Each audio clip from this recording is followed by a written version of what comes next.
Shalom Vracha à tous les amis.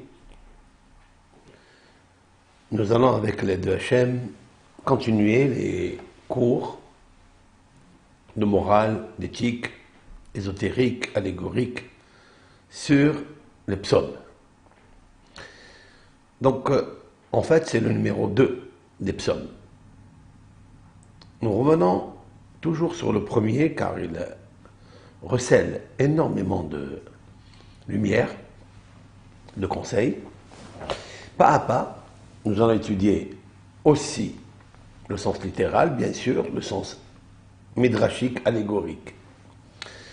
C'est-à-dire, on va s'exalter un petit peu dans la superposition des textes par analogie des termes et tout ce qui est en fait similitude, homonyme, synonyme de tout ce que cette grande source jaillissante d'eau vivante, lumière vivante.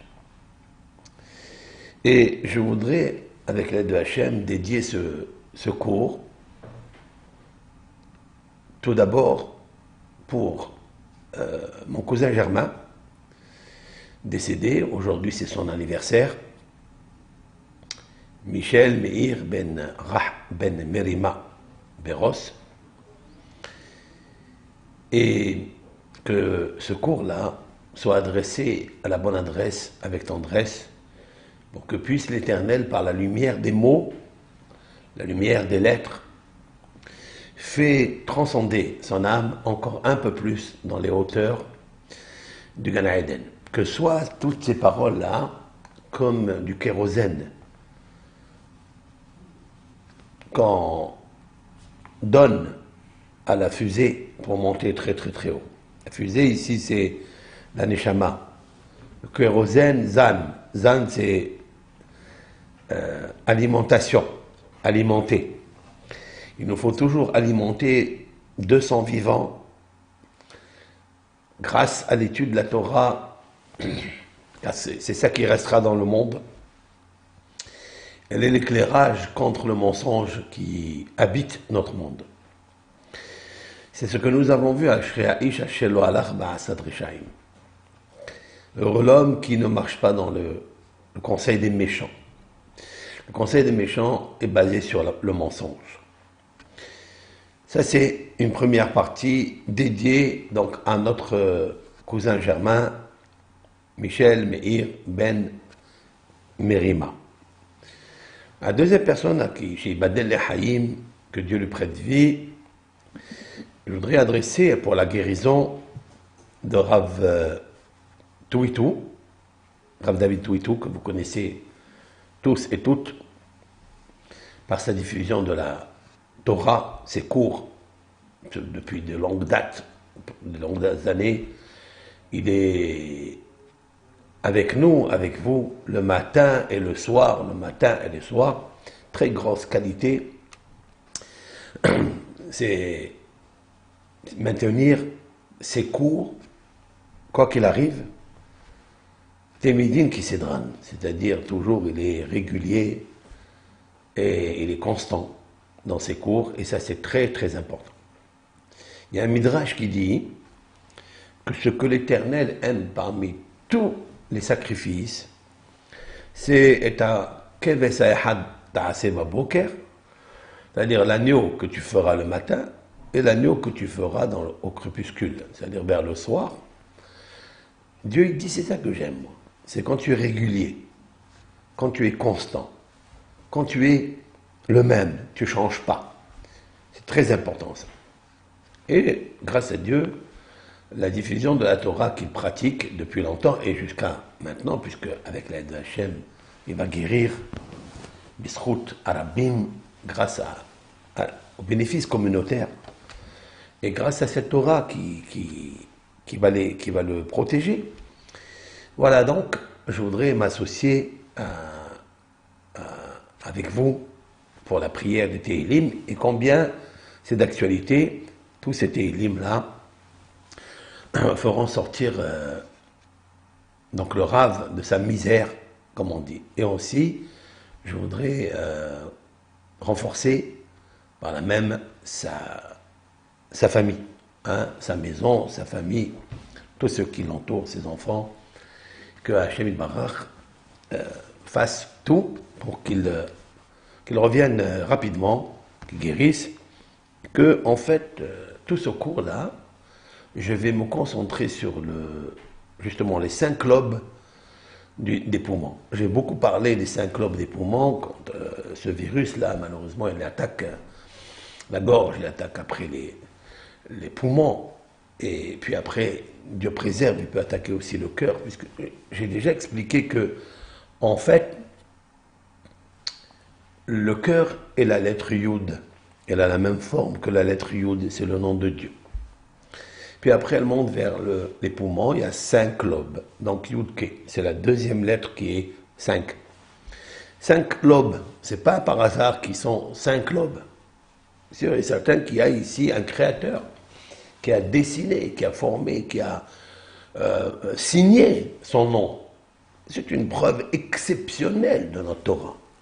Et que le nom de Hachem s'appelle Yud Ke Vav Ke, car il englobe tout le système séphérotique, tout le système des mondes superposés, émanation, création, formation et action.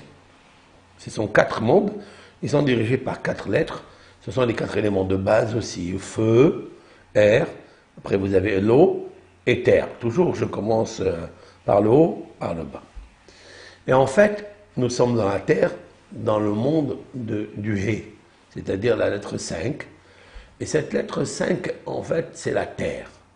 Quand je dis la terre, ça veut dire tout ce qui est matériel, tout ce qui est source de mensonge. Cette terre-là. Alors, comment la faire taire? Alors, c'est sûr avec la lettre He. He, cela veut dire la fécondité. Il faut créer et enlever de soi la stérilité, j'allais dire ici la toum'a, c'est-à-dire tout ce qui est bouché, tout ce qui est fermé, tout ce qui est en nous. Lorsque une maladie affecte une personne, on va dire, il y a des endroits dans le corps qui se bouchent, si on peut dire ainsi, et puis il y a une restriction d'insuffisance respiratoire, etc. Mais la Torah est le poumon du monde. La Torah, c'est la respiration, je l'ai expliqué dans le psaume de la préface, mais je vais le redire maintenant, parce que malheureusement, le film a été filmé dans la caméra, puis après, je ne sais pas comment il a disparu. C'est toujours les manières très puissantes, stratégiques du Satan, pour nous enlever toujours ce qui est beau, ce qui est merveilleux dans la Torah. Il ne veut pas qu'on gagne la vérité. Il veut qu'on reste toujours dans le mensonge. Donc il a fait disparaître la vidéo. Heureusement qu'il est resté un audio. C'est pour ça que Dieu, il nous aide toujours à faire un autre Dieu. Hein? D'accord? Et on dira au Satan un adieu. On lui dira laisse-nous tranquille. Voilà.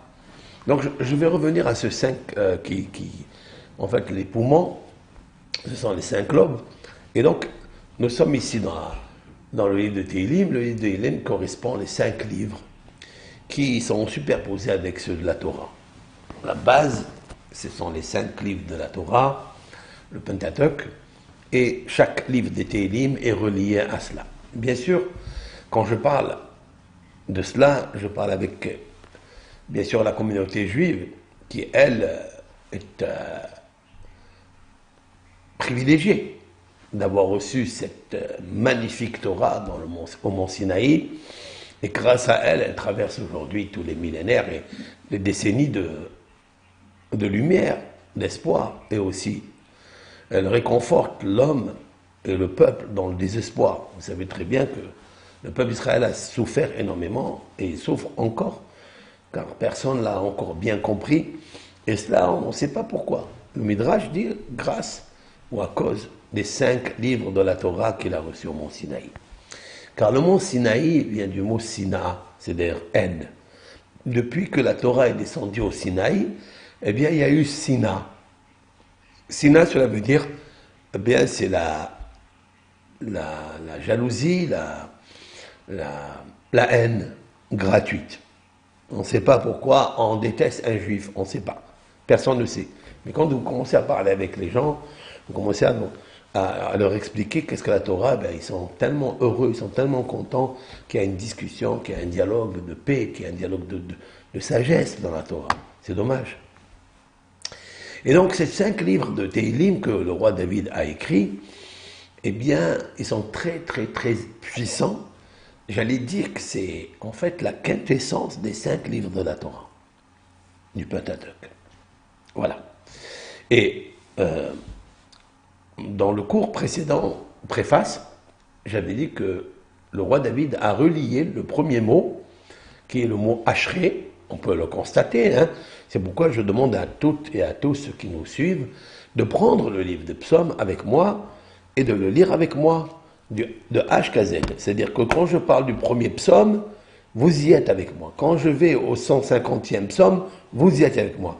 Afin de regarder vous-même par vos propres yeux et écouter par les propres oreilles ce que je suis en train de dire.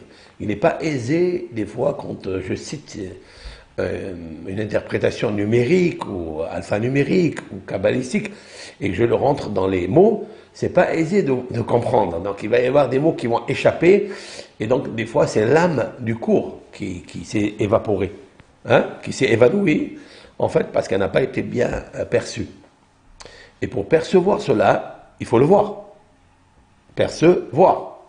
Quand on le voit, on le perçoit.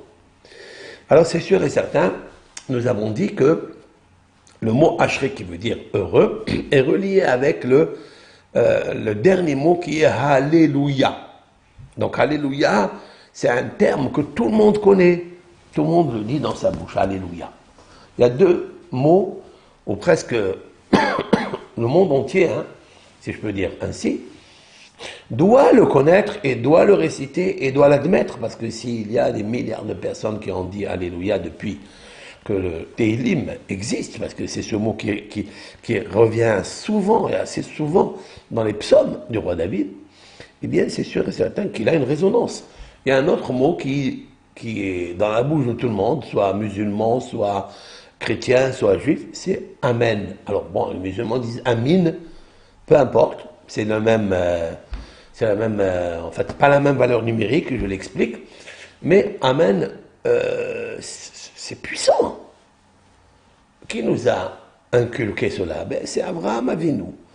Notre patriarche Abraham, le père du monothéisme, a dit Amen. Amen, ça veut dire Emouna. Voilà d'où vient le mot Amen en hébreu, Emouna. Emouna, ça veut dire j'admets ça, j'accepte cela, je crois en ça. C'est en fait, c'est la croyance en quelque chose. La croyance ne se fait pas seulement par la bouche. La bouche n'est que la plume du cœur, mais c'est le cœur qui est très important. C'est le cœur a des vibrations positives, et bien dans sa bouche, il peut créer des choses grâce à elle, grâce aux mots, grâce aux lettres. Il peut créer par la prière, par l'étude, par les cantiques. Les cantiques des psaumes sont merveilleux. Et quand on finit quelque chose, on dit toujours Alléluia. Alléluia, pourquoi? Alors, bien sûr qu'il y a, si je demande à beaucoup de gens, des juifs et chrétiens, les deux, louant Dieu. Donc il y a ici le nom de Dieu à l'intérieur. Alléluia, c'est pas seulement louant. Louant qui? Ya. Ya, c'est Yud-Ké. Yud-Ké, c'est justement le nom de Dieu. Ce sont 2 lettres du tétragramme. Je vais doucement dans ce cours. Yud, c'est 10 et He, c'est 5. Je l'ai expliqué dans la préface. Regardez dans cette préface. Je reviendrai en vidéo, hein, de visu, mais c'est pas évident de reformater, de réorganiser ce qui a été dit. Mais déjà, pour un premier avant-goût, écoutez cette vidéo qui est sur YouTube, même sur Facebook, etc. Je voudrais justement parler de ça, Ashré et Alléluia. Regardez comment il termine Ashré. Ashré, il termine avec la lettre Yud. Vous avez vu? Ashré, voilà, si vous avez le livre, vous allez profiter de ce cours. Ashré, Aleph, Shin, Resh, Yud. Yud. Et le dernier psaume, qui est le 150e, termine avec He. Alléluia. En fait, il termine les 2 dernières lettres, Yud, la petite lettre, hein, de l'alphabet, c'est le chiffre 10 en sa numérique. Et après, vous avez le He, qui est la lettre 5. Donc, il termine avec le chiffre 15. Très, très, très important. Vous savez que toutes les fêtes juives, que ce soit la fête des cabanes, de Sukkot, la fête de Pessah, c'est-à-dire des pains azim, des matzot, toutes, a priori, comme on va arriver, si Dieu veut, prochainement à la fête de tout Bishvat, le 15 du mois de Shevat. Le 15. Quel est le sens? Pourquoi? Bien sûr qu'au fur et à mesure qu'on étudie, on apprend. Ben justement, Alléluia. Parce que quand tu viens à la fête, tu chantes à Dieu. Mais donc tu chantes au chiffre 15. À ce chiffre extraordinaire. Car Dieu est une force qui est dans le monde entier. Elle est dans l'espace, elle est dans le temps, elle est de partout. On ne peut pas le quantifier, on ne peut pas lui le délimiter. Il est de partout. Cependant, toute cette largesse du monde, cette émancipation, qui est quelque chose de phénoménal. Dieu il se trouve de partout. Vous êtes là où vous êtes, mais quand on réfléchit, c'est énorme. D'un bout du monde à l'autre, on n'a pas encore bien saisi ce que c'est après le cosmos, les planètes et ce qu'il y a en dessous de la Terre, jusqu'au petit ver de terre qui est dans les profondes abîmes. Même ce petit ver, il dit Alléluia. Pourquoi? Parce qu'il respire. Et s'il respire, alors c'est sûr et certain que cette respiration vient de quelque part, d'une source de respiration. Il vient des poumons. Alors on va appeler ça le poumon cosmique. Hein? Le poumon à 5 lobes cosmiques. Ben, c'est en fait ce monde qui est les poumons cosmiques. C'est cette respiration. C'est pour ça que le Teilim, le roi David va finir son psaume par la lettre He. Je vais dire aller un peu plus, hein, puisqu'on parle de David.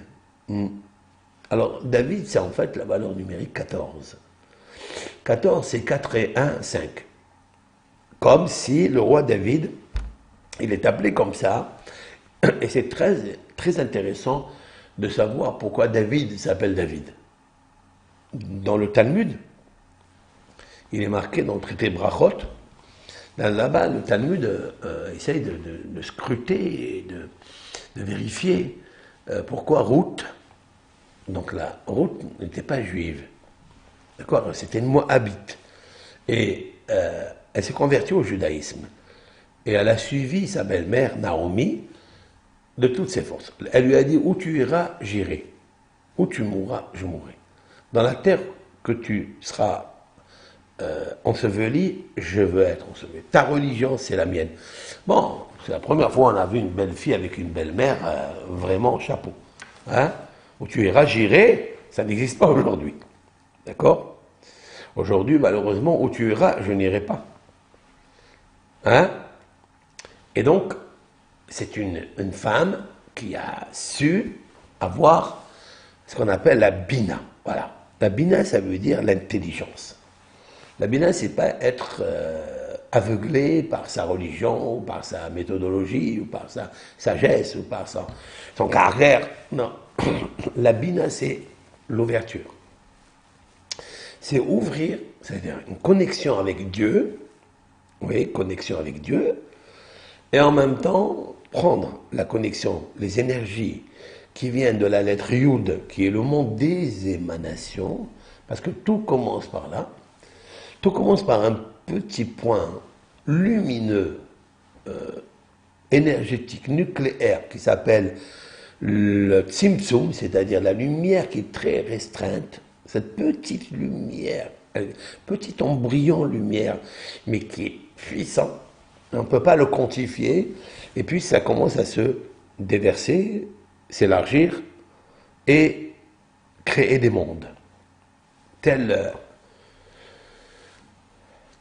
une goutte d'encre. C'est vrai que quand on la voit, la goutte d'encre, ben, elle est petite. Et pourtant, avec cette goutte, je peux écrire une phrase entière. Je peux créer des lettres et des mondes. Elle fait apparaître des dimensions. Chaque lettre, elle a une résonance. Elle s'appelle A, elle s'appelle B, elle s'appelle Aleph, elle s'appelle Bet, Gimel. Et chaque lettre, elle s'attache à une autre parce que les lettres sont des lettres jumelles. Et, et c'est vrai que la goutte que tu vois, il faut des jumelles pour voir qu'est-ce qu'il y a à l'intérieur, qu'est-ce qu'elle recèle. Tu vois rien, tu vois juste une petite tache, une petite goutte. Et cette goutte, elle peut s'élargir et grandir, pousser, en te créant vraiment par le fleuve de cette lumière qui est en elle. Elle peut créer des jardins, elle peut créer des paysages, elle peut créer des bonheurs, voilà, tout court. Et tout est recelé dans une petite tache, une petite goutte. Ben, cette goutte, elle s'appelle dans la Torah Yud. C'est la petite lettre de l'alphabet. Tout le monde peut la voir. Il n'a pas besoin de jumelles pour voir la lettre Yud. On peut la voir. Et j'ai dit aussi quelque chose de très intéressant, que la lettre Yud, elle s'écrit dans la phonétique. C'est ça qui est aussi puissant. C'est que chaque lettre a plusieurs lettres. D'accord? Par exemple, Yud, ben, il y a Yud, Vav, Dalet. Pour ceux qui connaissent qu'est-ce que c'est le Vav, ben c'est le chiffre 6, et le Dalet, c'est le chiffre 4. Bien, quand on dit Yud, Dieu, Hachem, il a mis en nous cette phonétique, cette sonorité, qui est en fait reliée et fraternelle avec toutes les lettres de l'alphabet. Autrement dit que quand j'écris une lettre qui s'appelle Yud, j'écris un Yud. Voilà, j'écris une petite forme comme ça, Yud, qui est la valeur numérique 10. Mais quand je l'épelle, car la parole est la plus forte que l'acte, la parole est l'âme. La parole vient du cœur, vient de la respiration. Passe par le monde du cœur, par la lettre Yud, cette petite cœur, avec sa forme qui est petit, il n'a rien à voir avec le bras, ou avec la tête, ou avec les pieds, ou avec le ventre. C'est une petite émanation d'elle, émanent les lettres, et il passe par la respiration. En fait, la respiration, ce n'est pas les poumons qui respirent, c'est le cœur qui respire. Car tout respire de la lettre Yud. Comme le monde des émanations, Dieu a respiré, il a fait descendre. La respiration de Dieu, c'est l'écriture de l'homme. Et donc, il fait descendre une lumière extraordinaire, et elle se forme jusqu'au monde où nous sommes, qui est le monde ouvert. Alors là, j'explique quelque chose d'autre. Vous avez une barre comme ça, et après une petite, la lettre Yud ici. D'accord? Donc, ce sont des frontières, ce sont les quatre points cardinaux. Et vous avez un endroit en bas qui est fermé. D'accord? Fermé par rapport à quoi? Parce qu'en fait, il n'y a pas de porte. Parce qu'il est profond, fermé, pas barricadé. Non, fermé, ça veut dire fermé dans l'esprit. Parce qu'on ne peut pas l'atteindre. C'est ce que disent nos sages, que le côté nord n'a pas de frontières. Et c'est pourquoi on est fermé, parce qu'on dit toujours on perd le nord. Pourquoi on perd le nord? Ça veut dire parce qu'il n'y a pas de porte. Il n'y a pas quelque chose où le bloquer. Il n'y a pas quelque chose où l'isoler. On ne peut pas isoler. L'isolation thermique ne marche pas dans le côté nord. Il est ouvert. Très, très ouvert. Voilà. Il n'y a pas de porte. Et nos sages, dans le Talmud, font référence à un verset dans les Ésaïe qui dit Mitzafon tipatahara. C'est-à-dire du tsafon. Tsafon, c'est en hébreu. C'est le nord. Tipatah s'ouvre. Il y a le mot petah qui veut dire la porte. S'ouvre le malheur. Tous les malheurs, ils viennent du tsafon. Ils viennent du côté nord. Et comment le bloquer? La prière et les Tehillim. Les Tehillim ont une force. Et le roi David, avec super intelligence, il a écrit donc le premier psaume et le dernier psaume reliés avec l'autre. C'est ce que j'explique, hein. C'est ce que j'explique. C'est ma façon de voir les choses, parce qu'elles se convergent grâce à Dieu. Elles tiennent la route, hein. Donc route, je vais te parler de Ruth maintenant. Je n'ai pas oublié, hein. Je suis rentré dans le Talmud, mais je suis allé pour expliquer c'est quoi la prière, c'est quoi l'envie de m'attacher à Dieu, comme elle a fait Ruth, donc la convertie. Et celle qui a donné David. Il s'est marié donc avec un grand chef de tribunaux de la tribu de Yehuda, qui habitait à Bethléem, il s'appelle Boaz, et ils se sont mariés pour une nuit. Elle est tombée enceinte et lui, il est mort après. Vous avez compris? Ça veut dire, en fait, pour faire naître David, le père de David, etc., et David, il faut disparaître. Vous saisissez? Ça veut dire que tu ne peux pas. Et voilà, tu es venu dans ce monde alors qu'il était bien âgé. Je pense qu'il avait 80 années. Et il a eu un enfant avec elle. Et donc, l'embryon du Mashiach s'est enregistré dans la nuit du mariage, dans la matrice de Ruth. Et donc de là est sortie toute une génération, toute une progéniture qui est Oved, comme ça il s'appelait, après Ishaï, après David, après Shlomo, etc., jusqu'à Mashiach Tzidkenu, qu'on attend l'âme du Mashiach, qui va être un homme, d'accord, qui va être un homme, qui est sorti de la matrice d'une femme, mariée avec un homme, d'accord, ça c'est sûr, c'est ce que nous pensons que c'est, d'accord, ça peut être la vraie vérité, ça peut être qu'on se trompe, mais je ne pense pas qu'on se trompe, parce que depuis qu'on a prouvé qu'Adam Arishon, il est né directement de Dieu, on n'a plus revu qu'en fait, qu'on passe par une force suprême de donner naissance à un homme sans une femme. C'est impossible. C'est pourquoi il a dit, l'Éternel a dit, Zacharon keva beraam, Pérou urvu. Dieu, il a dit dans la Genèse, il a créé mâle, femelle, homme, femme, et il a dit, multipliez-vous. Ça veut dire que la multiplication, autrement dit, la vie, le bébé, l'embryon, doit passer par la matrice d'une nekeva, qui veut dire une femme. Obligé. Sinon, que l'Éternel nous réunisse au Gan Eden et qu'il nous dise, mais il y aura des exceptions, ceci, cela. C'est mon point de vue, hein. C'est le point de vue de tous les sages du Talmud, etc. Voilà. Ça, des fois, il faut réfléchir un petit peu à à ne pas rester tout le temps dans son objectif, dans son application. Aujourd'hui, on est dans un temps moderne, il faut changer les applications. Mais les bonnes, choisir les bonnes. Maintenant, le roi David, qui est sorti donc de Ruth, le Talmud demande pourquoi elle s'appelle Ruth. Pourquoi elle s'appelle Ruth? Parce que son père, il l'a appelé Ruth. C'est quoi la question? Ben, sa mère, elle l'a appelé Ruth. Pourquoi elle s'appelle Ruth?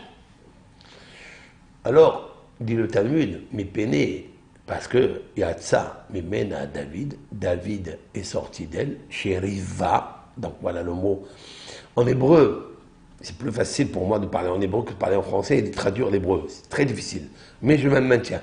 J'ai fait beaucoup de progrès parce que je sais, grâce à Dieu, qu'il y a beaucoup qui écoutent les cours et tant mieux. J'espère que vous profitez. Mais n'oubliez pas de dispatcher les cours à d'autres personnes parce que je ne peux pas vous raconter les retours que j'ai dans la messagère ou dans WhatsApp. On me rapporte des lettres et des lettres de retour comme ça, de changement de la personne. C'est extraordinaire. Donc, on essaye, c'est ça le but. Le but, c'est de partager la vraie leçon, la vraie lumière, de ne pas la garder soi-même. Donc, Ruth, elle s'appelle Ruth parce qu'elle a le mot Rava. Rava veut dire, elle a étanché, hein, si l'on peut dire ainsi, ou bien elle a irrigué, elle a rempli, elle a fait sortir David, elle a donné le roi David, qui a irrigué le monde par des chansons, par les psaumes. Il a irrigué Dieu par la chanson. Le roi David a été choisi parmi tous les rois, c'est le top niveau de tous les rois. Moshe Rabbeinu, c'est le top de tous les prophètes, dit le Talmud. Midrash, Shohar Tov, c'est un Midrash. Et David Amelech, le top de tous les rois. Qui a écrit un livre comme les psaumes? Qui a écrit un livre tellement lumière, tellement conseil, que quand on le lit, on est apaisé. Il nous fait sortir de nos soucis, de notre creuset égyptien. Nous l'avons dit dans la section de cette semaine, la section de Vaïgash. C'est marqué Ve'ele Shemot Ben Israël Abaim Mitzrayim et Yaakov. C'est marqué là-bas que Yaakov est venu avec sa famille en Égypte. Et dans les initiales de la fin des mots, regardez, c'est très important, très puissant. Ve'ele Shemot Bene Israël Abaim. Il y a 5 lettres, il y a 5 mots, il y a 5 finales, et ils forment le mot Tehilim. Tehilim. Et nos sages, les grands sages du Talmud, ils ont remarqué cela. Et ils ont dit Tehilim. Quel est le livre lumineux, louange, qui fait sortir l'homme de ses détresses, de ses malheurs? Hein? C'est le Tehilim. La Torah, elle a été écrite il y a 3600 ans. Ouais. Et elle parle de ce livre, Tehilim, qui va naître par la suite, par David Amelech. Et donc David, lorsqu'on l'étudie, ces livres, tu te dis, tu es heureux si tu étudies ce livre. Mais sois intelligent, sois hacham. Essaye de faire ce qu'on appelle bina. Bina, c'est compréhension des textes. Ne lis pas le texte comme il est écrit en français, en espagnol. Traduire, c'est trahir. C'est pas les mots. Les mots, il nous faut pour comprendre au moins le sens simple. Mais le sens dont le roi David faisait allusion, le secret qu'il nous livrait, c'est quoi? C'est ce livre Tehilim. Il est dans la Torah. Ça veut dire, il est insinué dans la Torah. Et à quel moment? Tu dis, lorsque Jacob, le père des 12 tribus, d'où est sorti Israël, puisqu'il s'appelle Israël. Et dans cette Torah, Moshe Rabbeinu, il écrit Ve'ele Shemot Bene, et voici les noms des enfants d'Israël, de Yaakov, c'est-à-dire les 12 tribus. Elle va les citer, Réhouven, Shimon, Lévi, comme ça il s'appelait. Oui. Et donc, chaque prénom, il a la signification, pourquoi il s'est appelé comme ça, parce que la maman Léa, la sœur de Rachel, la femme de Yaakov, elle a appelé parce que Dieu a vu sa détresse. Elle a appelé Shimon parce que Dieu a entendu qu'elle était... qu'on ne l'aimait pas. Hein? D'accord? Etc., etc. Chaque nom, il a sa signification. Et là, c'est fini. Ils vont quitter RS Israël à cause de la famine. Joseph, il va se dévoiler. Et puis, ils vont descendre tous en Égypte. Et en Égypte, là-bas, ils vont souffrir pendant 86 ans. 86 ans, c'est-à-dire dur. Ils vont rester là-bas, en Égypte, autant que provisoire, hein? Pas des citoyens fixes. Juste provisoire, comme quelqu'un qui vient dans une ville, mais il sait qu'il ne va pas rester. Donc le peuple Israël est descendu pour corriger certaines erreurs du passé de Adam Arishon avec Dora Palaga, la tour de Babel, Dora Enoch, qui ont fait l'idolâtrie, Dora Sodome et Gomorrhe, le déluge. Toutes ces générations-là, ils avaient commis des erreurs énormes, que vous connaissez, et puis ils sont descendus tous maintenant en Égypte. Mais ils sont descendus dans les âmes de Yaakov. Il y avait 70 personnes. Voilà. Puis ils sont restés là-bas. Lorsqu'il est mort, Yaakov, les enfants d'Israël, les 12 tribus sont aussi morts, et puis les Égyptiens se sont levés et ils ont imposé des impôts très très puissants sur eux, parce qu'ils réussissaient de partout.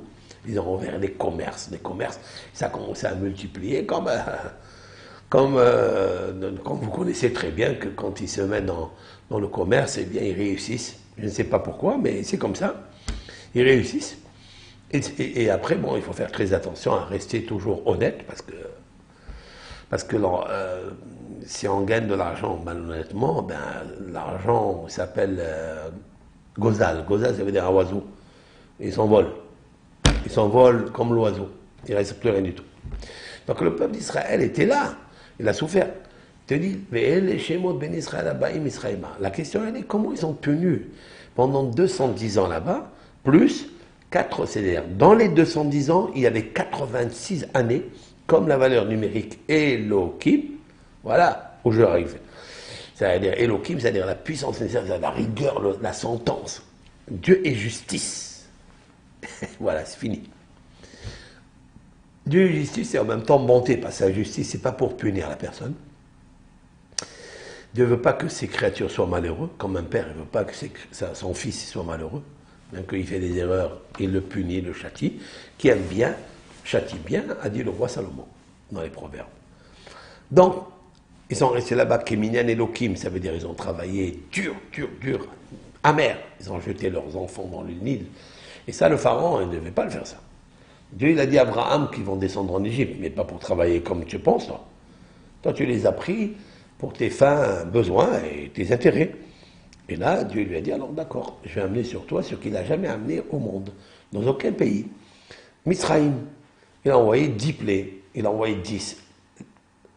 La petite lettre, Yud, 10. Il a envoyé là-bas, et puis après, le pharaon les a lâchés. Mais, comment ils ont tenu 210 ans et 86 difficiles, comment Télim. C'est-à-dire, Télim, il n'avait pas encore David. Il n'était pas encore né David. David, il était dans les gènes de Yehuda. Il était dans les gènes, puisque Yehuda, c'est l'arrière-grand-père de David. Il était dans le gène de Léa. Il était dans les gènes de Yaakov, d'Israël. Il n'est pas encore né. Mais la Torah, elle te dit un remèze biblique extraordinaire, Tehilim.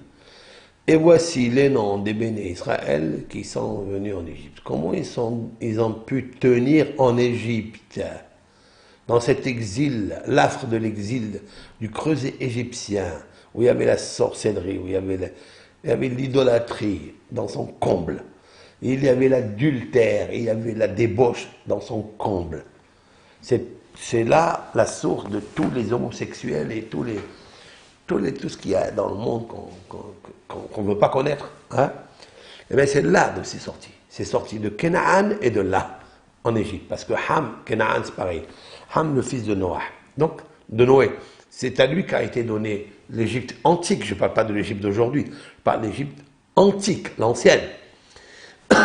Et donc, on voit que le peuple d'Israël a pu tenir grâce au Téhilim. La fin des mots, Téhilim. Je vous dirai plusieurs ségoulottes, avec l'aide de Hachem, qu'au fur et à mesure de ma lecture, je vois qu'il y a des choses, des éclairages, des conseils, mais je n'ai pas beaucoup de temps pour les sortir comme ça, les extraire et vous les diffuser, parce qu'il faut que je reste ici toute la journée avec vous pour...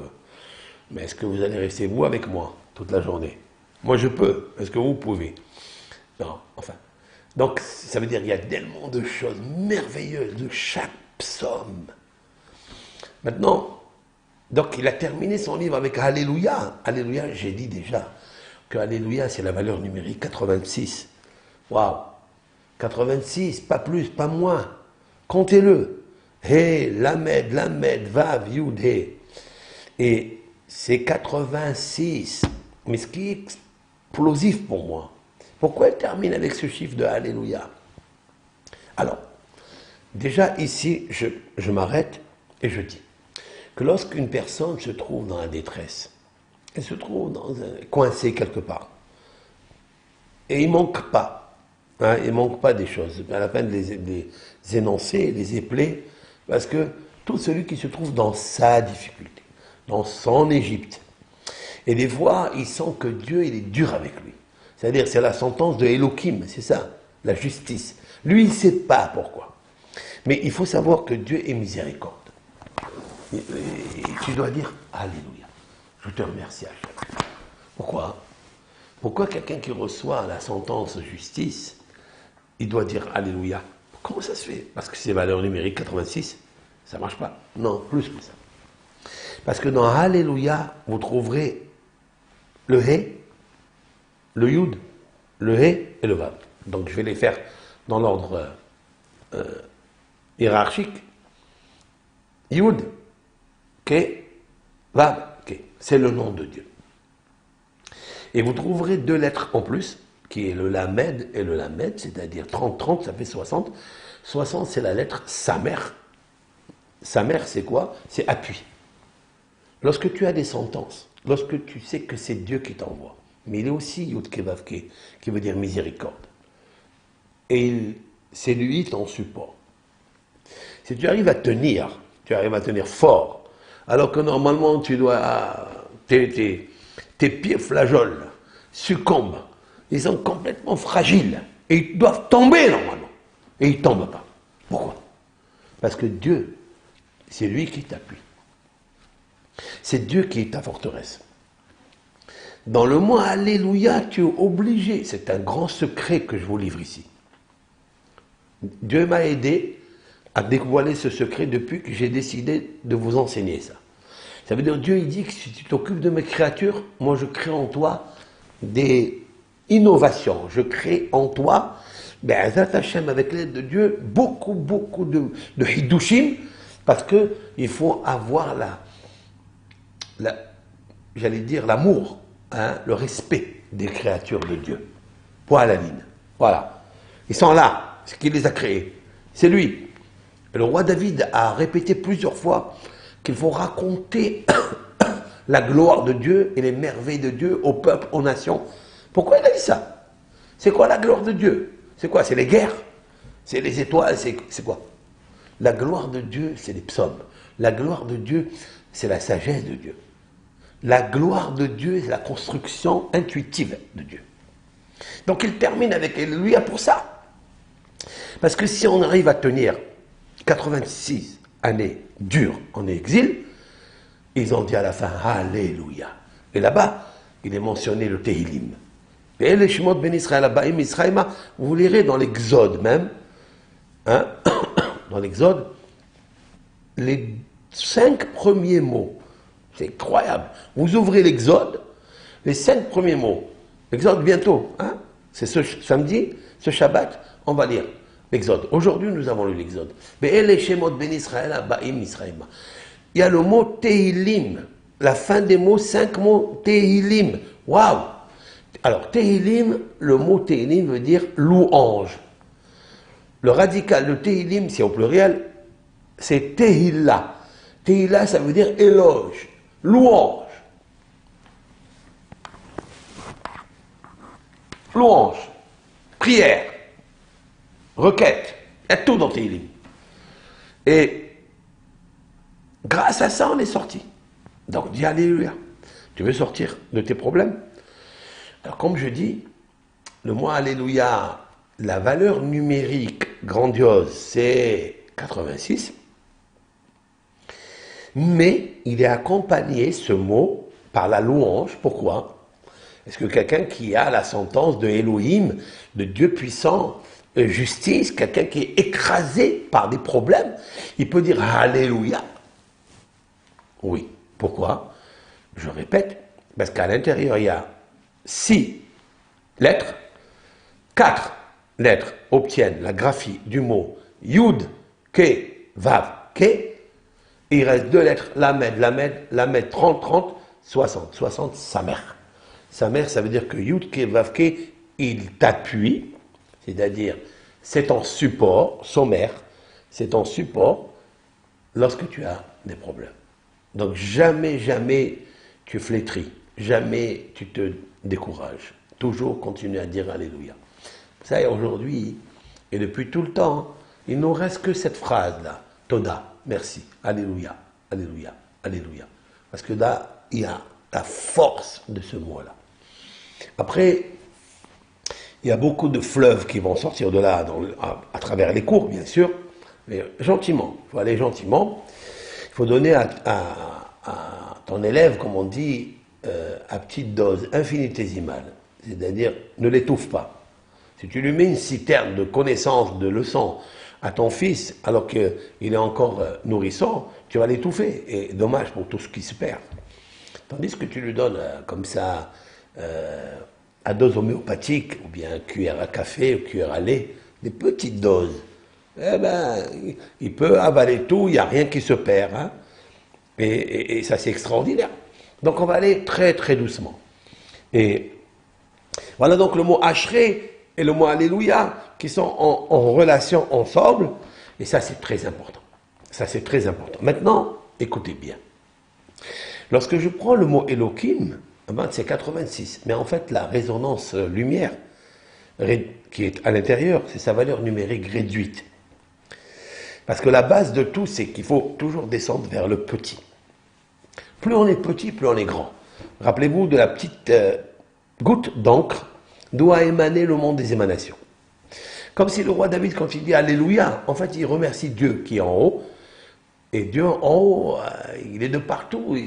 Et nous, on le voit comme une petite goutte. On le voit comme une petite goutte. Ça veut dire, on sait qu'il est grand. On sait que le firmament céleste, ce sont les lettres. Les lettres qui ont émergé. Hein, les lettres et les phrases qui sont émergées de la petite goutte du monde des émanations. C'est quand je sors de ma bouche Yud, ben je sors l'iode. C'est l'iode de tout, c'est l'énergie de tout. Donc David dit Alléluia, Yud, c'est Dieu en haut. Et Ya, le He, c'est ici en bas. Donc il relie le monde d'émanation. Le Un Sof, c'est-à-dire le Un Sof, c'est l'infini, infiniment grand, petit. Parce que l'infiniment grand, c'est petit, parce que tu es petit pour le voir. Tu ne peux même pas parler de lui. Est-ce qu'on peut parler de Dieu? On peut raconter toutes les louanges de Dieu? On ne peut pas. Ça serait être effronté. Ça veut dire que tu vas terminer un jour? Tu ne pourras pas. Et pourtant, c'est plus long, plus large. C'est tellement rempli d'eau, de lumière vivante, comme l'océan. Et encore, l'océan, c'est une petite goutte qu'il y a dans la goutte de l'éternel, ça veut dire dans notre compréhension de ce que c'est l'éternel. Parce qu'on n'arrive pas à le voir. Et donc cette goutte Yud, elle descend vers le bas et elle dispatche sa lumière. Sa lumière se transforme en bonheur, son bonheur se transforme en richesse, en fête. Hein? C'est l'alimentation, c'est la boisson, c'est le vin, c'est l'huile d'olive, c'est tout ce que nous trouvons aujourd'hui. Ben, il descend par lui. Donc David Amelech, il va parler, dans le livre, il va parler de tout ça. Maintenant, j'ai calculé qu'en fait, c'est ce chiffre 5. Sa valeur numérique théosophique, c'est 8 et 6. Ça fait combien? 14. 14, c'est David. C'est le nom valeur numérique David. Voilà. En fait, le chiffre 14, il est relié avec le chiffre 86, mais sa valeur numérique restreinte, réduite, théosophique, c'est 5. 4 et 1, 5. Vous connaissez un petit peu ça, hein? Donc c'est le chiffre 5. Mais le 5, il veut dire quoi? Ma respiration. Ma respiration. Ça veut dire que tout ce qui nous arrive, respirez lentement. Il y a même des coachs qui peuvent nous apprendre comment respirer. Mais ça, c'est une respiration sportive, une respiration santé. Elle est curative, attention, hein, elle est très très bonne pour oxygéner un peu le cerveau et le cœur, aérer un petit peu tout ce qu'il y a dans notre métabolisme. Mais il y a quelque chose de plus puissant que ça. C'est la spiritualité. Parce qu'en fait, cette respiration, elle vient d'où? J'ai expliqué, elle vient de la Neshama. C'est pour ça que le psaume 150, de quoi il s'agit? Il s'agit de Alléluia, Alléluia, El Bekocho. Il y a 10 fois le mot Alléluia, c'est-à-dire louer Dieu. Il commence par Alléluia, il termine par Alléluia. Waouh, waouh, waouh, waouh. C'est très très puissant. Et de quoi il parle? Il parle dans le verset 5. Kol aneshama te Alléluia. Non, c'est le verset. Kol aneshama te Alléluia. Ça veut dire, en fait, toute âme qui respire doit louer l'Éternel. Il parle de respiration. Vous voyez? Aujourd'hui, le problème de la respiration, c'est ce Covid-là. Ce virus-là. Après, quelqu'un m'a posé, pourquoi ça a attaqué, en fait, la respiration? Pourquoi ça attaque la respiration? Ça attaque pas les yeux, je dis, ça attaque tout. C'est vrai que la respiration, elle est très importante. Et en fait, la respiration, c'est la neshama, quand la neshama t'est alléluia. Voilà. Tout homme qui respire, créature qui respire, elle doit louer Dieu. Moi, alléluia est lié avec la respiration. Parce qu'en fait, la nature respire. Mais la nature n'a pas de nom. Elle a juste un mot qu'on dit la nature, les scientifiques, la nature, la nature. La mère ou le père, nature. Mais en fait, c'est pas vrai. Il y a un dirigeant, il y a une respiration. La nature, elle peut s'arrêter un jour, si Dieu lui dit de s'arrêter. Comment on fait quand on alimente l'oxygène de la nature? Par l'étude, par la bouche, par le Yud-Ke, Vav-Ke, lorsqu'on étudie le nom de Dieu, lorsqu'on prie les psaumes, lorsqu'on étudie la Torah, lorsqu'on fait la prière. Quand on fait la prière, on se sent bien. Pourquoi? Parce que le sens de la prière, c'est quoi? C'est de dire, je suis la créature de mon Créateur. Ouais, point à la ligne. Alors, si tu avoues ça, alors continue à respirer, élargis un petit peu l'intuition, élargis la bina. Le premier psaume, je reviens un petit peu parce qu'il est important, c'est ce psaume qui va nous éclairer tous les autres. Jusqu'au 150e, c'est très, très, très puissant. Et vous savez qu'il y a des mots ici, et il y a le nombre de mots. Parce qu'on peut dire que le roi David s'est arrêté à un certain mot. Et pourquoi? Après, il est passé au deuxième, et le deuxième au troisième. Non. Non, non. C'est tout calculé. Il y a un chiffre dans chaque psaume, un chiffre de mots, un chiffre de lettres. Et c'est un fleuve de connaissances. Un fleuve de connaissances. Très, très hachou. Pourquoi je dis ça? Parce que c'est ça qu'il faut exalter. C'est ça la grandeur de Dieu.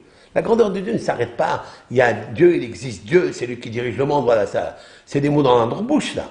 Mais Dieu, il adore, il aime qu'on étanche notre soif par rapport à sa grandeur, à son intelligence. Et c'est ça qui nous rend intelligents. Quand ça nous rend intelligents, on fait attention à ne pas marcher dans le conseil des méchants. On ne s'assoit pas avec les railleurs. On ne marche pas on ne fait pas les fautes avec les fauteurs. Vous comprenez? Parce que l'homme, il sort de sa matérialité. Il sort en fait, tout en restant dans le corps, parce qu'il faut rester dans le corps, il ne faut pas s'envoler. Mais en même temps, c'est son cerveau, c'est son intuition, sa bina qui le construit. Ce n'est pas le corps qui construit l'esprit. Et donc, ça s'appelle bina moshelet al-gouf. C'est-à-dire, la bina, c'est le binyan. Binyan, c'est puissant. Alors, d'où vient le mot bina? Alors, si vous regardez le mot bina, que vous connaissez tous, vous avez entendu parler de ce mot-là, qui est en fait la troisième sphère dans le système sévérotique, Keter Chokma Bina.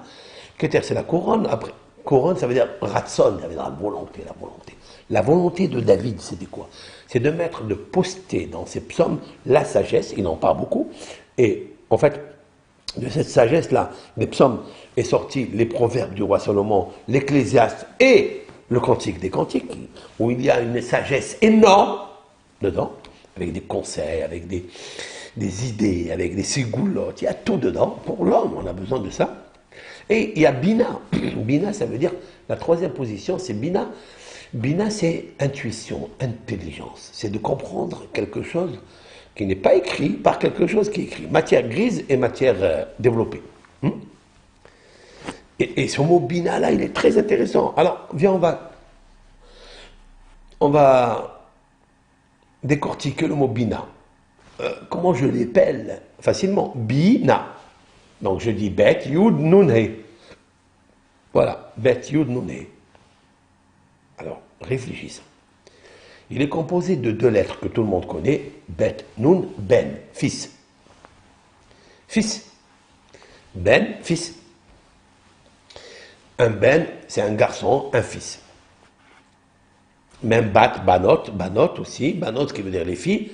Les deux premières lettres radicales, c'est ben, nun. Ben. Ben, en fait, c'est construction. C'est quoi la construction? C'est pas construire une maison, c'est pas construire un poteau. Non, une table. Ben, c'est intelligence. Où doit être le fils de la pensée? Il doit être dans le père. Le fils, il est relié avec le père. C'est qui le père et la mère? Le père et la mère, c'est le yud et le he.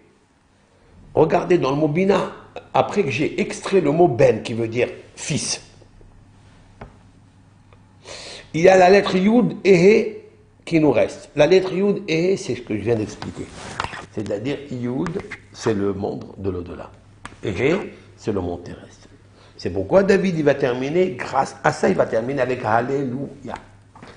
Ça veut dire que si tu veux ne pas marcher avec les railleurs, tu ne veux pas faire des fautes comme les fauteurs, tu ne veux pas avoir des pensées négatives, méchantes, des complots, comme on va voir dans le deuxième psaume, qui n'est qu'un seul, hein, qui n'est qu'un seul avec le premier, eh bien il faut avoir Bina. Et pour avoir la Bina, il faut la Torah. Voilà.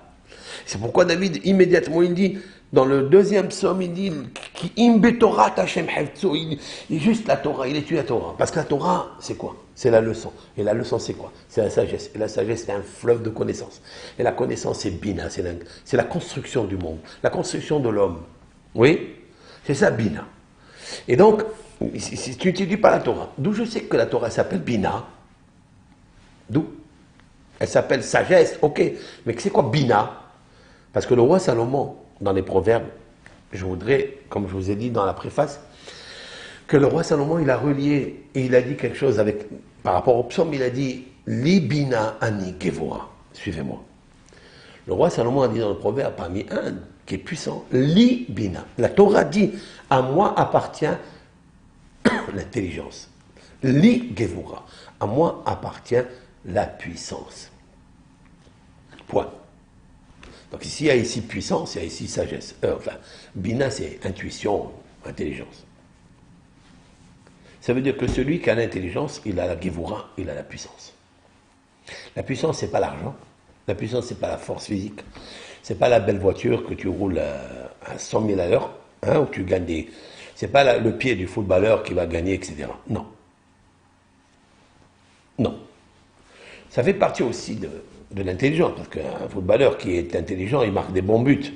Mais ce n'est pas le but. Le but c'est de comprendre qui tu es, qui t'a créé, et d'essayer de comprendre quand est-ce que tu es venu une première fois dans ce monde.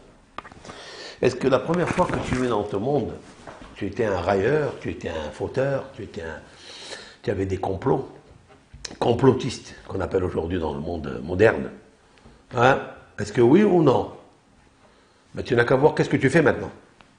Tu n'as qu'à voir jusqu'où tu es ouvert, jusqu'où tu es fort, jusqu'où tu es puissant, jusqu'où vont tes idées, où va ta sagesse.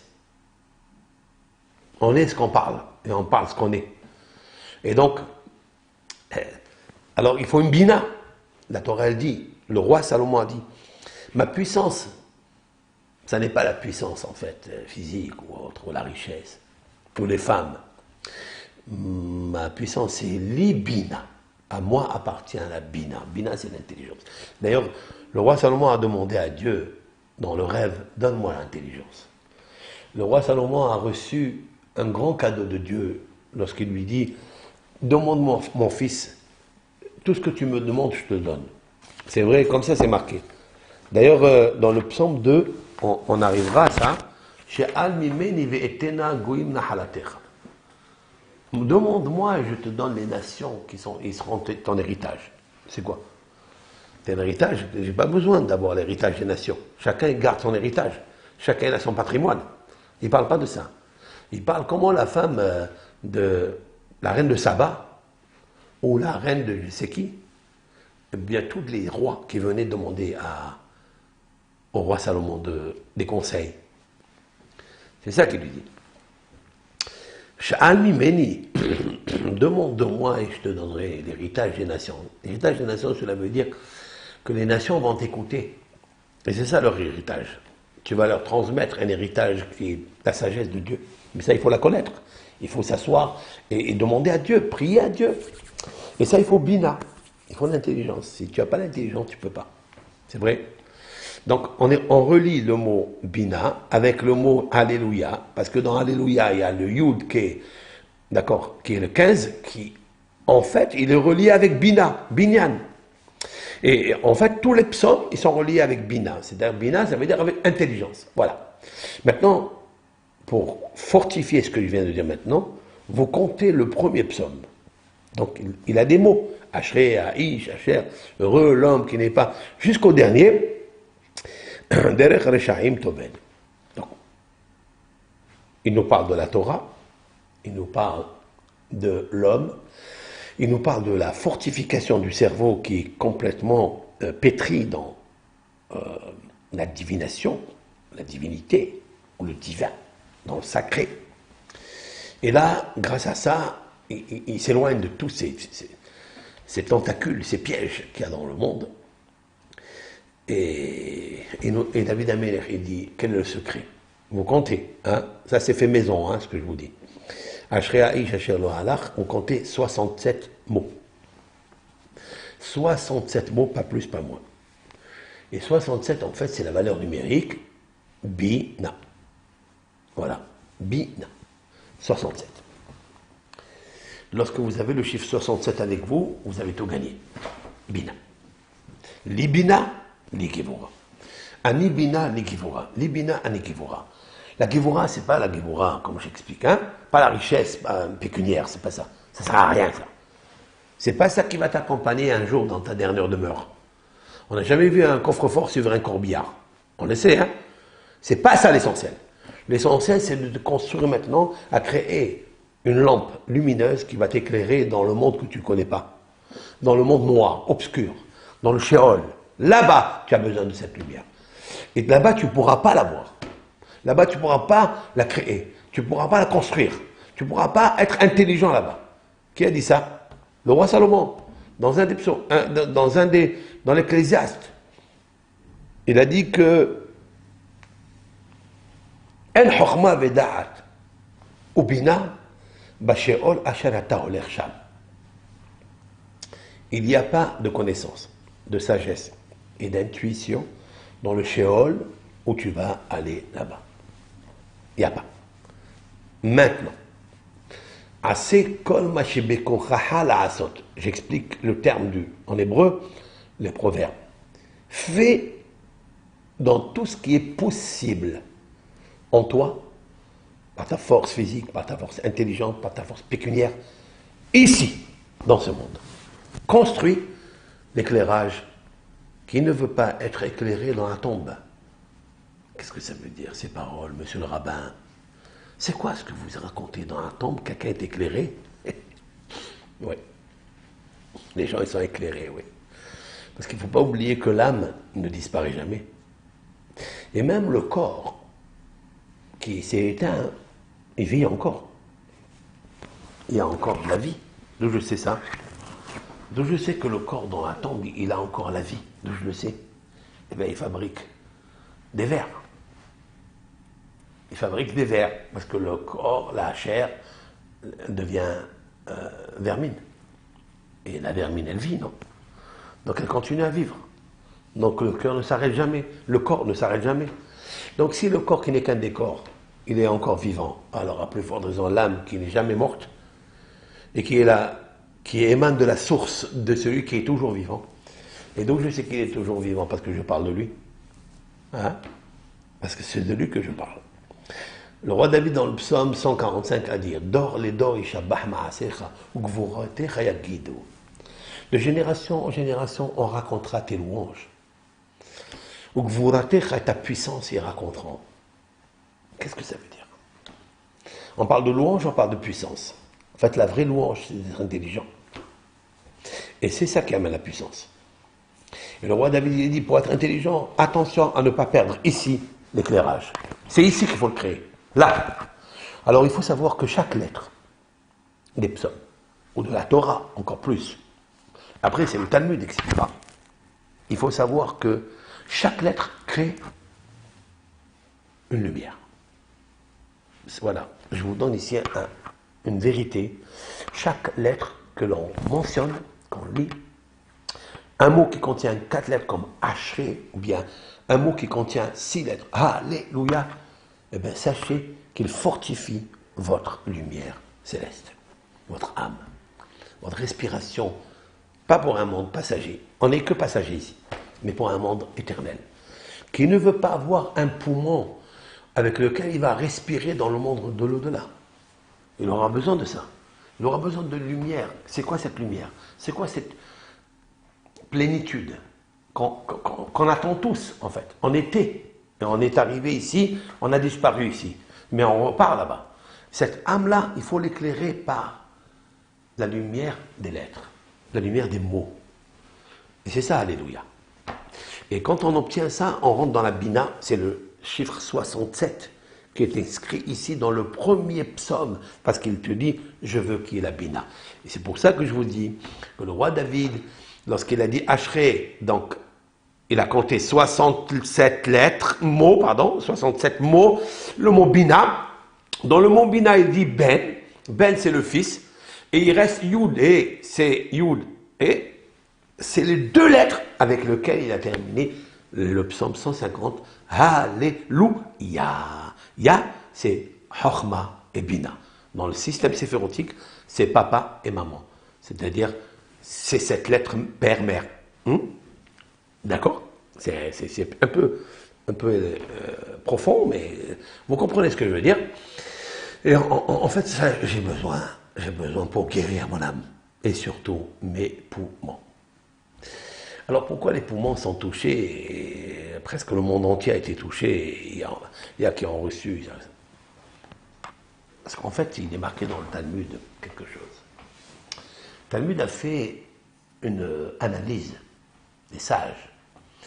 En fait, une analyse très profonde de savoir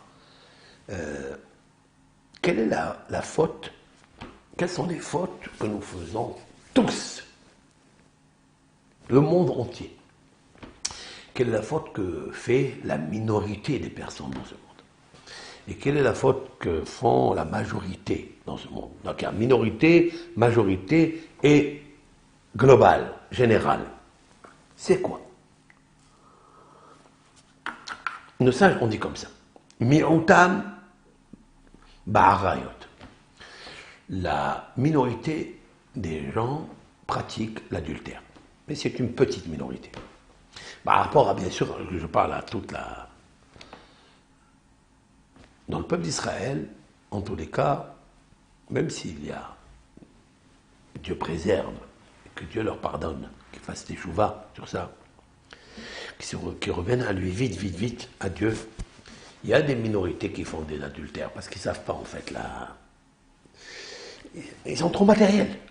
Ils vont par les conseils des méchants, et ils s'assoient avec les railleurs, et il se tient debout dans l'endroit où les fauteurs ils font des péchés, malheureusement. Et il y a beaucoup d'endroits où les fauteurs font des péchés. Et il faut savoir qu'ils ont créé dans ces endroits un ange destructeur.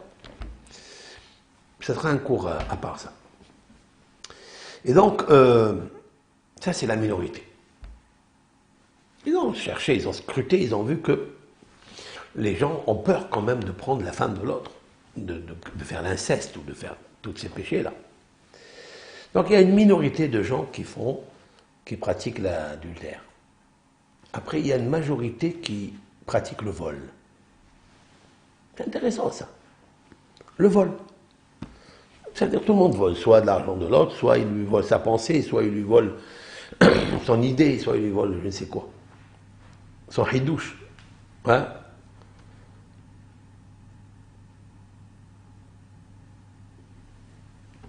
Mais nos sages disent, la troisième, Kulam, Avak la shonara.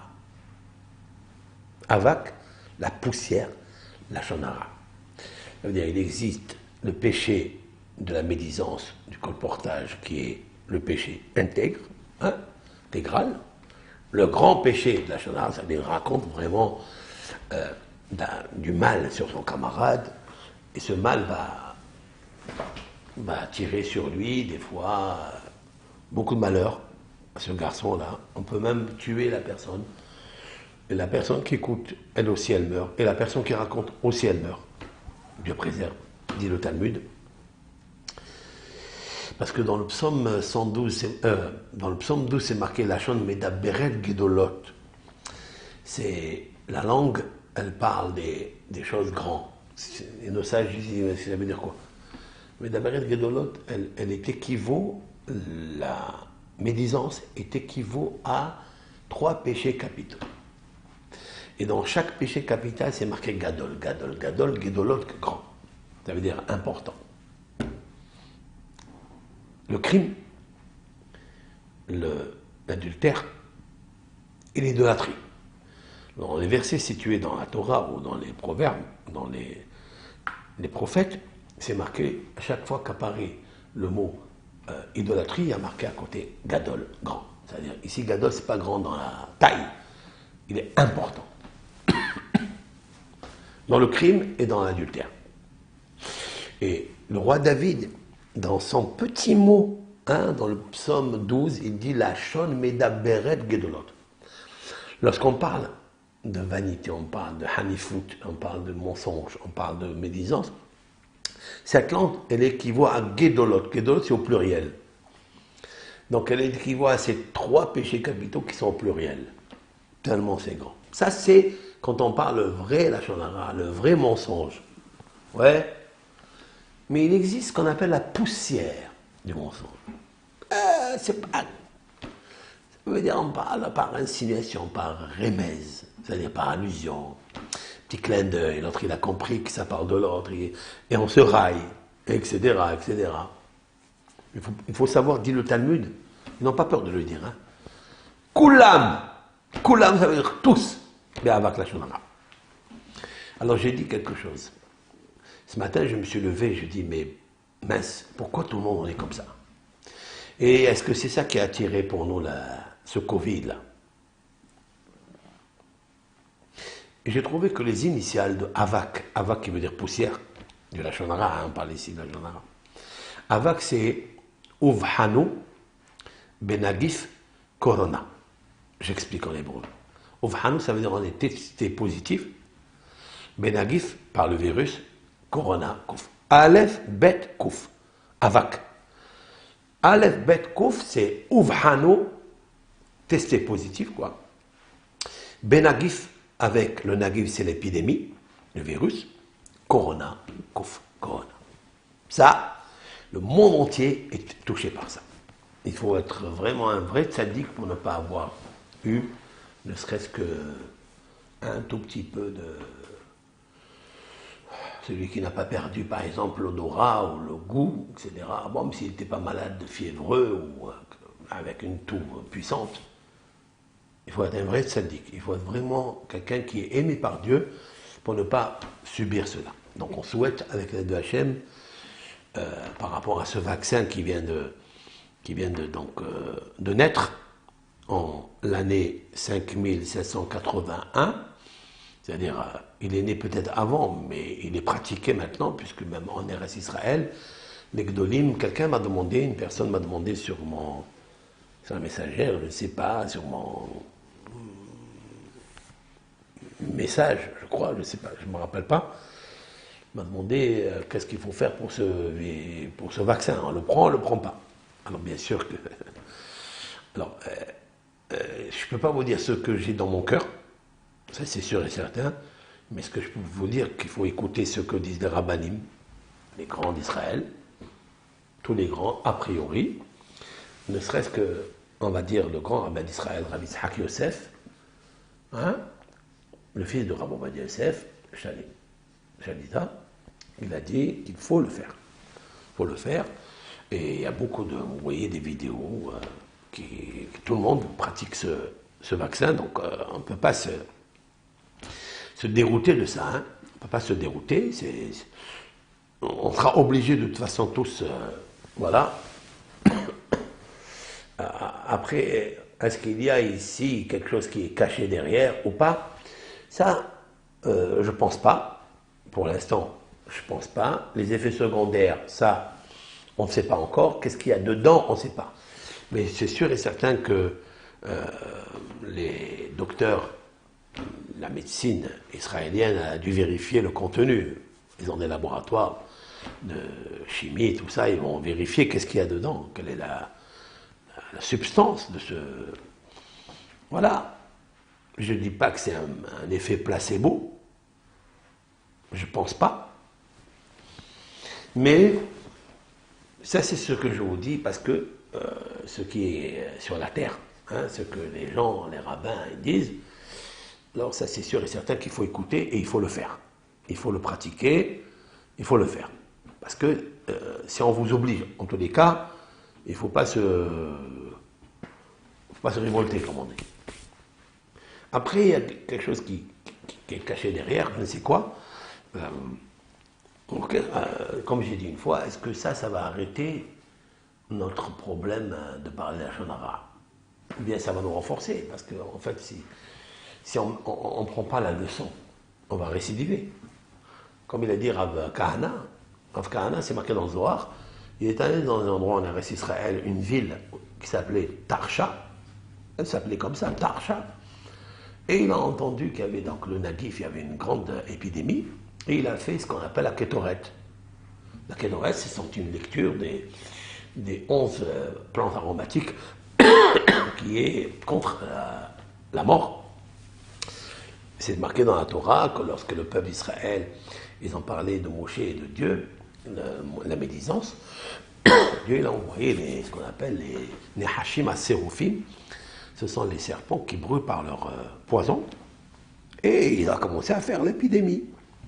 Et Dieu dit à Moshe de dire à Aaron, le grand prêtre, de prendre l'encensoir, de mettre les encens et de marcher parmi les morts. Et il a arrêté comme ça la Magéfa. D'accord? Qu'est-ce qu'a fait Rabbi Kahana? Il a dit, moi aussi, eh ben, il a fait cette kétorette-là, il a fait l'encensoir et l'encens, et il a arrêté l'épidémie. Donc, a priori, c'est bien. Enfin, le vaccin de l'épidémie, c'est la kétorette. Mais on a vu qu'on a lu la kétorette, ça n'a rien fait. Combien de gens ils ont fait la kétorette, mais ça continue. Peut-être ça affaiblit. Ou peut-être parce qu'on ne sait pas la faire. On ne sait pas exactement la faire. La lecture, ça ne suffit pas. Il faut la comprendre. Et puis, donc il était content. Les gens commençaient à guérir. Et dans le rêve, est venu l'ange du rêve, qui s'appelle Elohim, Malach Elohim. Et il lui a dit, tu crois que tu as bien fait? À Rav Kahana. Il lui a dit, tu penses que tu as bien fait? Bon, tu as guéri l'épidémie. Est-ce que tu as guéri la cause de l'épidémie? Ça, elle ne va pas s'arrêter. Donc, tout ça, c'est magnifique. Bien sûr, ça va arrêter les gens avec l'aide de Dieu, on va voir. Hein. Il faut attendre 1 an, 2 ans, je ne sais pas combien de temps il faut attendre s'il n'y a pas d'effet secondaire. Est-ce que les gens ils vont commencer à guérir? Est-ce que les mêmes personnes qui ont pris cette piqûre-là, est-ce que vraiment ils vont être bien? On ne sait rien du tout. Personne ne sait. Mais il y a un ordre, nouvel ordre. Hein. Même chez nous, les rabbins, un nouvel ordre qui dit, allez, il faut prendre, il faut faire. Si celui qui ne fait pas, il se met en danger, il met les autres en danger, sûrement que la halakha, parce que nous avons une halakha, la loi du Shulchan Aruch, du Talmud, il faut écouter. Après, bien sûr, il faut prier qu'on s'arrange. Surtout ça, le plus grand vaccin contre le nagif, c'est-à-dire l'épidémie, contre le virus, eh bien, c'est la émouna. La émouna. La émouna, c'est quoi? La émouna, c'est de dire j'ai péché, j'ai fauté, je dois m'arrêter. Voilà, ça guérit. Ça, c'est la morale, le moussar. Le moussar, quand tu acceptes, comme il a dit le Nehemia, il a dit Isartani va ivaser. Waouh!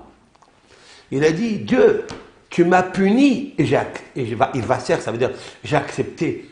Alors, je traduis d'abord les mots. Isartani, tu m'as fait des souffrances, tu m'as fait Issourine, ce sont des souffrances, va ivaser, et ça a fait l'effet en moi du moussar de cette morale-là. Parce qu'il y a des gens qui souffrent, mais ils n'ont pas encore approfondi pour changer. Et c'est ça qu'il faut. J'allais même dire que ivaser, il y a le mot virus dedans. Ivaser, hein? Dans les lettres, il y a le mot virus. Ça veut dire que le virus, il peut s'arrêter lorsque tu acceptes que tu as fauté, que Dieu il l'a envoyé, ou il ne l'a pas empêché. Hein? Il vient d'où il vient. Mais il ne l'a pas empêché, il l'a laissé. Ça veut dire que il nous protège sans nous protéger. Donc à nous, avec l'aide de Hachem, de faire tchouva, c'est tout. Tous les jours, il faut faire teshuva. Teshuva, ça veut dire se repentir avec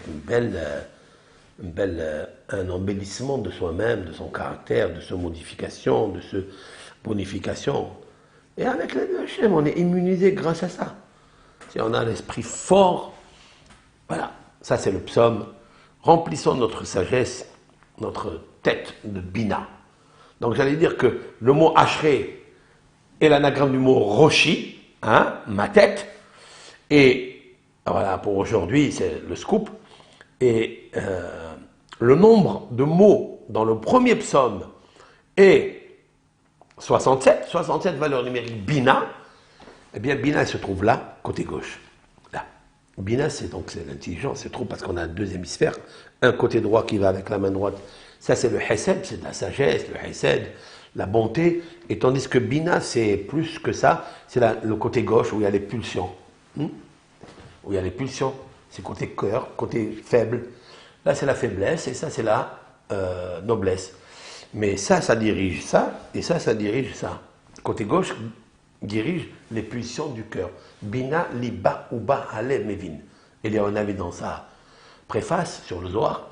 Ils disent donc c'est ça. Enfin, c'est pas lui qui a la préface sur le Zohar. Rabbi Shimon bar Yochai, amen. Qu'il y a un avis, le prophète Élie, il a dit des choses merveilleuses sur les sphérotes, sur le corps humain, hein, qui correspondent à ces attributs anges spirituels. Et bien, Bina, c'est ici. Et de quoi il parle, David?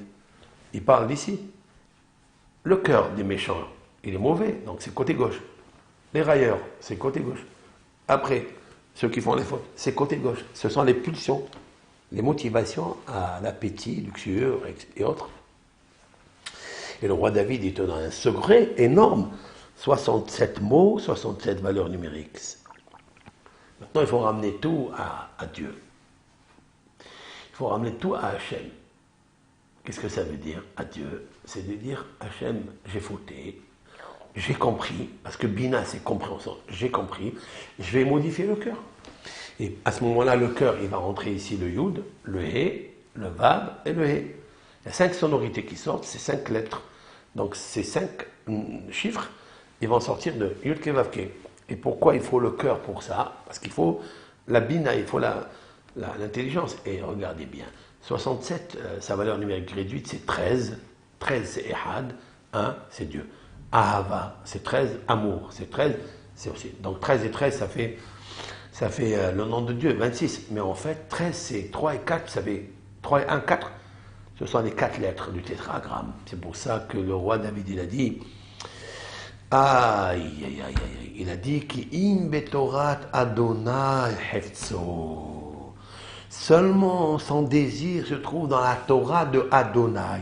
Yud Ke Vav Ke. 4. Donc le chiffre 4, on peut le multiplier, il devient 13.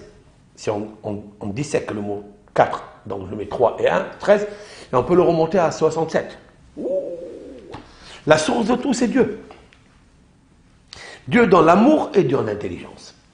Et c'est ça qu'il te faut. C'est ça qu'il te faut, c'est-à-dire Dieu. Le roi David, il nous dit, c'est ça qu'il nous faut à chaque instant.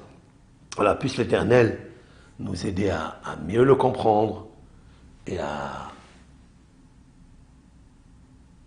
faire teshuva, en revenir à Dieu par l'intelligence,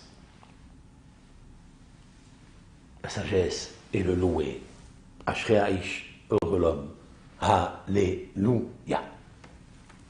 Kol tov.